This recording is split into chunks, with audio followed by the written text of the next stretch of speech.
essas coisas que me deixam revoltado nesse país também.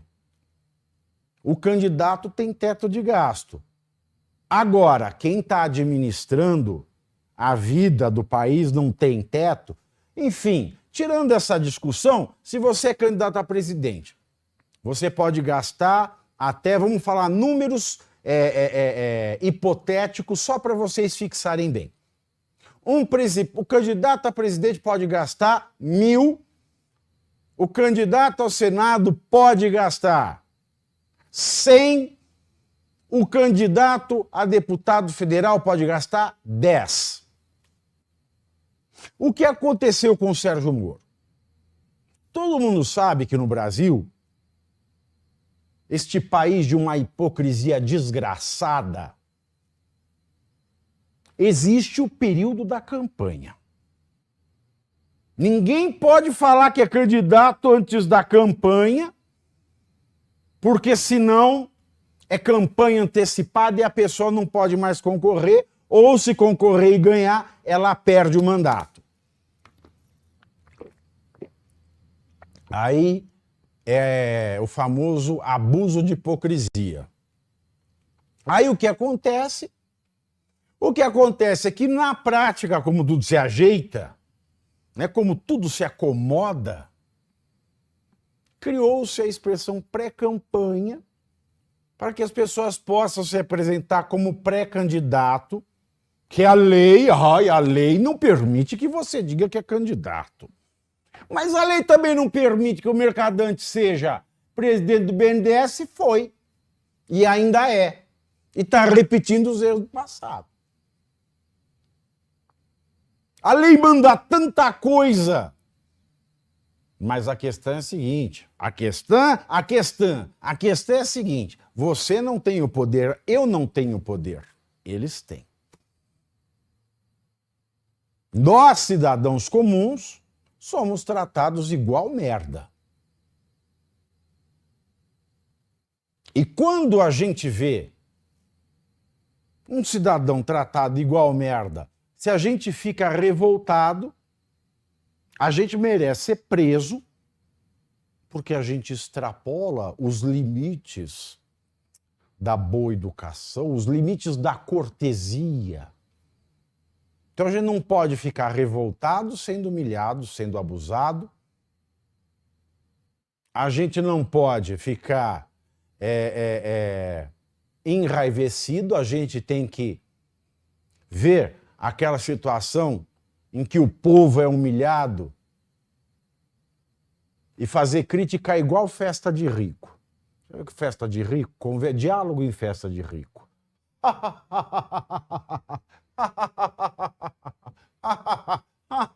A gente tem que falar assim, olhe bem, a lei manda, a Constituição manda, não é? É proteger crianças e adolescentes contra qualquer abuso e violência.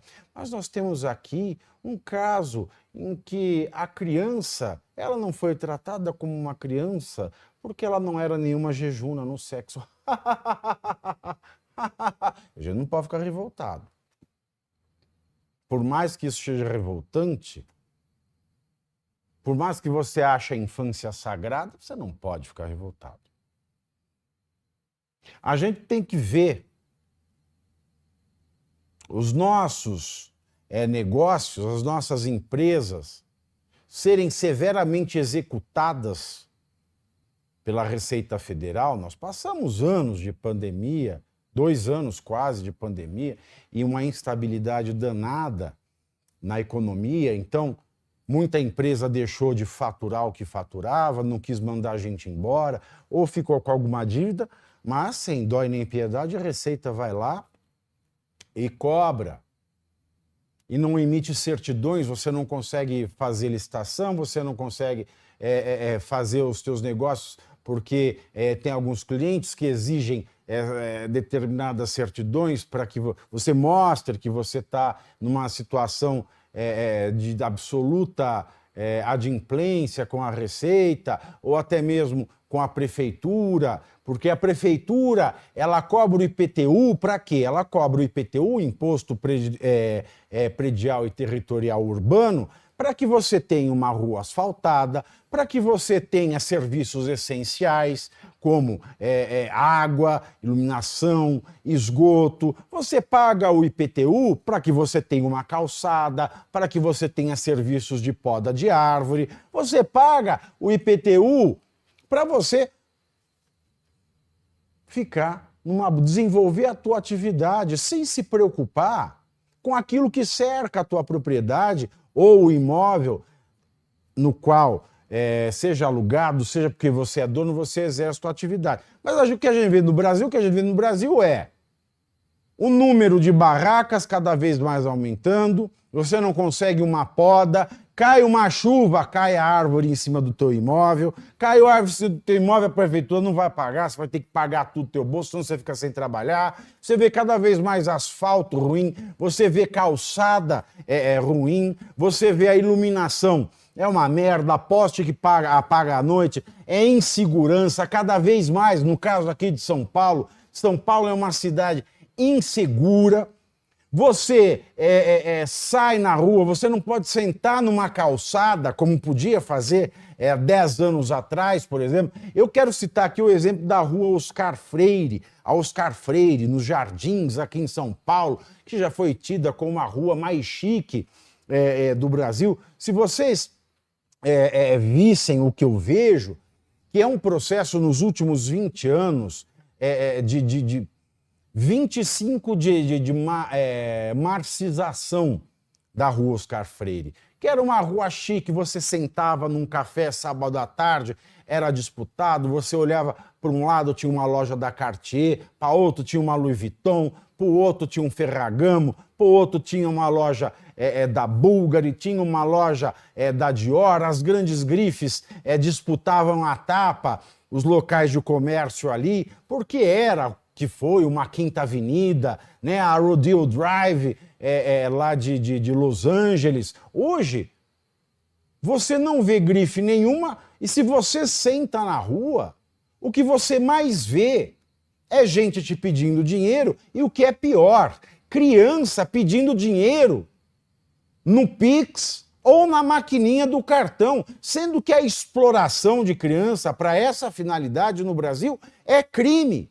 E tem uma delegacia do lado, mas aquilo acontece todo santo dia, com CPF ou CNPJ, e para ter um CPF, para ter uma maquininha, você precisa ser maior de 18, então você sabe quem está cometendo esse crime de exploração de criança, mas ninguém faz nada.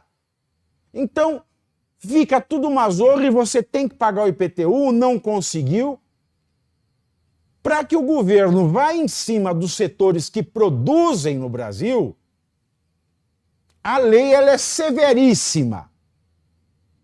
Mas, para que os governos, municipal, estadual, federal, façam um meia-culpa e falem, olha, eu não estou cumprindo a lei quanto à exploração de criança, eu não estou cumprindo a lei na contrapartida do IPTU, que todo ano, independentemente se a rua está mais porcaria ou não, é mais caro.